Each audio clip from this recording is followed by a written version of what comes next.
Do shkojmë larg sot me emisionin Start. Do të shtektojmë drejt Tetovës së Maqedonisë, por një piktore tepër të talentuar, të cilën me shumë dëshirë kam pritur prezantimin e saj përpara publikut të Shkodrës.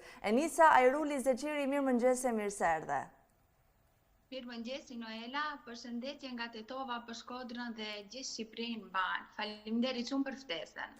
Jam shumë e lumtur që të kam në studio, edhe pse virtualisht, sigurisht për shkak të largësisë së madhe e shumë angazhimeve. Ju jeni një piktore tepër e talentuar. Më trego pak pse të pëlqen të piktorosh. Noela, po e filloj me një shkrimtar turk që më ka pëlqyer gjithmonë thënia e tij. Ai ka dashur të bëhet piktor dhe thot se kur shkruaj nuk mund të dëgjoj muzikë sepse jam i përqendruar, kurse kur pikturoj jam i lumtur. Piktura është gjuha ime, më pëlqen të pikturoj sepse ndihem vetvetja. Aq shumë fokusohem dhe më shijon sa që harroj çdo gjë që ndodh jashtë ateljes time. Është mënyra më e mirë që kam gjetur për të përpunuar mendimet dhe përvojat e mia. Kjo është vërtet diçka shumë e bukur, edhe ta dëgjosh të mbush me gëzim teksa ti flet me kaq pasion për pikturën. Sa kohë ka që i dedikohesh në mënyrë profesionale pikturës? Që në fëmijëri është vërejtur talenti im për pikturën, për artin, kryesisht në ngjyrosje. Gjithmonë kur isha edhe në shkollë, mbaj mend që mësuesja gjithmonë më motivonte, më lavdëronte, gjithmonë punimet e mia i kishte si shembull dhe kjo më ka shtyr ta zhvilloj dhe ta ndjek vazhdimisht.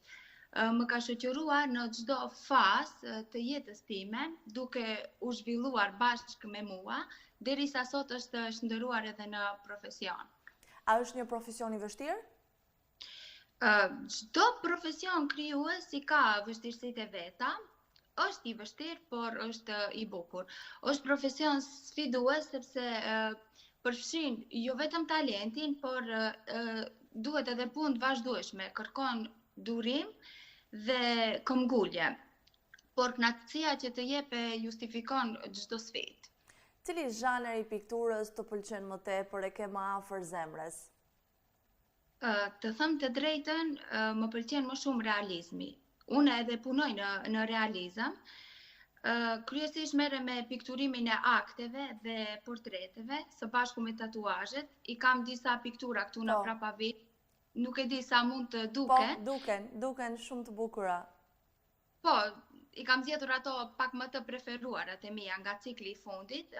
Për piktorin është sfidë teknike dhe artistike, sepse kërkon përqendrim, disiplinë dhe vëmendje ndaj detajeve. Realizmi kërkon shumë detaje. E vërtet, por edhe portretet janë një zhanër goxha i vështirë për të realizuar, pra dhe nuk është gjërësisht i lëvruar. Po, patjetër, kërkon shumë eksakt, sepse portreti nuk lejon të luash më shumë, duhet jesh më eksakt. Duhet t'i ngjash tonit. E vërtet, ashtu është. Cila është ngjyra e preferuar e jotja? Ngjyra ime e preferuar është ngjyra e kuqe. Pse? Gjithmonë më ka tërhequr dhe më ndihmon të jap forcë dhe pasion, sidomos në veprat që krijoj. Edhe këtu te kjo piktura që e shihni mbas, e kam bë fustanin me ngjyrë të kuqe. Edhe mundohem në çdo pikturë dikundi, ose për shembull te disa akte që i kam, jam munduar edhe te manikyri ta vendos ngjyrën e kuqe. Më pëlqen shumë. Pra ta ketë një detaj të kuqe aty brenda. Kuqe. Në fakt e kuqe është ngjyrë e bukur fort edhe është ngjyrë e jetës edhe të fton të bëhesh pjesë e saj. Çfarë dëshiron ti të thuash me pikturën tënde? Pra çfarë dëshiron të shpresh, pavarësisht se secila pikturë ka një mesazh të fshehur në vetvete? Po, arti është i lirë. Përmes pikturës dua të tregoj trupin e femrës me tatuazhe, temë të cilën unë e trajtoj. Kohëve të fundit, ashtu siç është femra, edhe trupi i saj i bukur, i fuqishëm, i lirë. Kjo është edhe një temë paksa që njerëzit e presin me pak skepticizëm. Si e kanë pritur njerëzit pikturën tënde? Shumica e presin me kuriozitet dhe interes, sepse trajtoj tema që nuk janë gjithmonë të zakonshme. Sidomos këtu janë pak më, le të themi, gjysmë nudo këto aktet, me tatuazhet pak si tabu, po jo deri në atë pikë, sidomos kur bëhet fjalë thash për aktet e tatuazhet, mirë po e shoh se është interesimi dhe kanë kuriozitet. Pra, me sa unë kuptoj, ti dëshiron edhe të thyesh pak mentalitetin, të ndryshosh pak, e kjo kërkon guxim për të thënë vërtetën? Kërkon guxim, sepse pikturat e mia janë të gjitha të punuara me modele reale. Së pari kam gjetur modele, edhe pse është shumë e vështirë për gjetur modele, të qëndroj ashtu. Së pari ta pikturosh trupin e saj, ti vendosish tatuazhet, secila e ka atë domethënien e vet. Duhet ta gjesh edhe atë kuptimin e asaj, pastaj duhet ta fotografoj kjo pjesa më e vështirë, derisa ta gjej atë pozitën e përshtatshme për ta realizuar pikturën. Kjo kërkon shumë kohë, edhe mund mendoj. Duhet punë te kjo pjesa. Kjo pjesa më e vështirë. Është e vështirë edhe të gjesh gjuhën e bashkëpunimit me modelen që po pozon, sepse ajo po të beson një pjesë shumë intime të vetës së saj. Po, është edhe ajo, mirë po une, falë Zotit, tash e kam edhe vajzën, më shumë e kam zgjedhur atë model, edhe të them të drejtë. Po, lidhja pastaj është më e bukur. Po, e bezdis aq shumë, sa që kur marr ndonjë modele tjetër dhe thotë, shumë mami është e vështirë. Kërkon qëndrim edhe une, do me thonë, e lodhi atë shumë sa që ka marrë edhe si trauma, le të themi. Sidomos vetëm për mirë. Sa rëndësi ka mbështetja në një profesion të vështirë si që është profesioni i piktores? Pa mbështetje, arti nuk arrin Noela të jetë i plot.